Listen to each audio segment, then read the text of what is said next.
Ndagusuhuje wowe tugiye kubana muri aka kanya. Niba ari ubwa mbere ugeze kuri uyu murongo tuguhaye ikaze. Ukande subscribe, ufungure inzogera kugira ngo tuzajye ucikwa n'ibyiza tubagezaho umunsi ku wundi.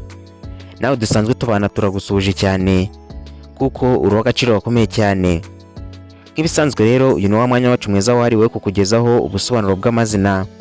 Aka kanya rero tugiye kureberamo ubusobanuro bw'izina Kevin. Muri iyi video turaza kurebera hamwe inkomoko y'iri zina, turebe ibiriranga, ubusobanuro bwaryo, ibyo Kevin akunda, ibyo yanga, intege nke za Kevin cyangwa se ibibi bye. Gusa ntitwagera tutababwiye mu rukundo uko biba byifashe. Iyi wumva rero ni Strong Studio, nawe nge tugiye kubana muri iki kiganiro. Ndi Mizero Felix, wahawe ikaze.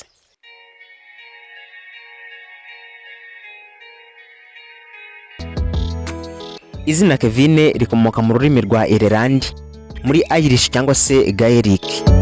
Iri zina rero ryakomotse ku ijambo Koaime, risobanura umuntu wuje neza, urukundo n'ubwitonzi. Mu mateka iri zina ryamamaye cyane cyane kubera mutagatifu Kevin Grendalof, wari umunyedini wamenyekanyweho kwicisha bugufi, gukunda abantu no kubaho mu mahoro. Ibi rero bituma izina Kevin rifatwa nk'izina rifite ishingiro rikomeye, rishingiye ku ndangagaciro nziza n'imico myiza. Dore rero igisobanuro cy'izina Kevin. Izina Kevin risobanura umukobwa mwiza, bigaragarira amaso, mu ndimi z'amahanga beautiful. Naho ngiyo ari umuhungu bamwita Kevin, risobanura umuhungu mwiza w'uburanga bwiza, mu ndimi z'amahanga handsome. Dore rero ubusobanuro bwimbitse bw'izina Kevin. Izina Kevin risobanura umuntu wiyubashye, ukunda amahoro kandi uharanira kubana neza n'abandi. Akenshi umuntu witwa Kevin aba afite umutima mwiza, uharanira ko ibintu bye bigenda neza atabangamiye abandi. Ni umuntu rero ukunda gukorera mu mutuzo, akitandukanya n'ibimutera akavuyo cyangwa se amakimbirane adafite umumaro. Dore rero ibiranga Kevin.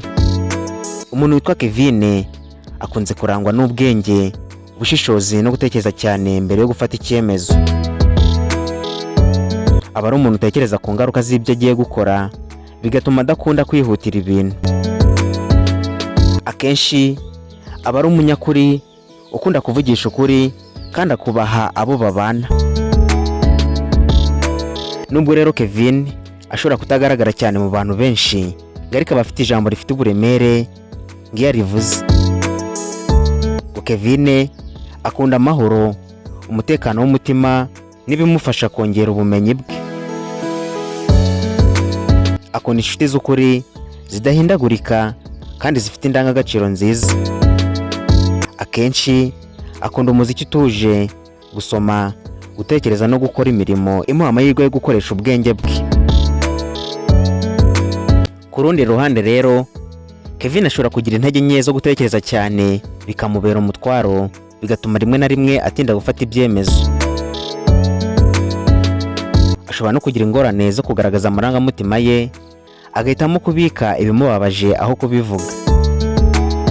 Ibi rero bishobora kumutera guhangayika mu mutima, ariko ashobora kubikemura arushaho kwigirira icyizere no kwiga kuganira ku byiyumviro bye. Dore rero Kevin mu kazi. Ku bijyanye n'akazi rero Kevin yumva yuko yakora neza imirimo imusaba gutekereza, gutegura no gufasha abandi. Ashobora gutsinda mu burezi, ikoranabuhanga, ubujyanama, ubutabera, ubuyobozi cyangwa mu buhanzi nk'umuziki. Akunda imirimo imuha amahirwe yo gukorera mu mutuzo kandi ikagira umumaro ku bandi, aho yumva ko ibyo akora bifite agaciro. Dore rero Kevin mu rukundo uko bimeze. Mu rukundo Kevin ni umuntu ukunda by'ukuri kandi utajya uhemuka. Ntiyihutira kwinjira mu rukundo, ariko yafashe icyemezo cyo gukunda abikora bivanye ku mutima. Akunda amahoro mu mubano, ukwizerana no kubahana. ashobora kandi kutavugisha amarangamutima ye kenshi, ariko ibikorwa bye bikagaragaza urukundo rwinshi n'ubwitange. Mu gusoza rero, izina Kevin rifite ubusobanuro bwimbitse, rigaragaza ineza, ubwitonzi n'ubwenge. Ni izina rikwiranye n'umuntu ukunda amahoro, uharanira iterambere ry'abandi, kandi wifuza kubaho mu buzima bufite intego n'indangagaciro nziza. Ngaye rero ngubwo ubusobanuro bw'izina Kevin. Ni nuko dusoje, ari nako tugushimira cyane wowe twari kumwe. Nk'ibisanzwe mwari kumwe nanjye Mizero Felix. Mukomeze kugira ibihe byiza, turabakunda. Naho ubutaha, Imana ibarinde. Bye.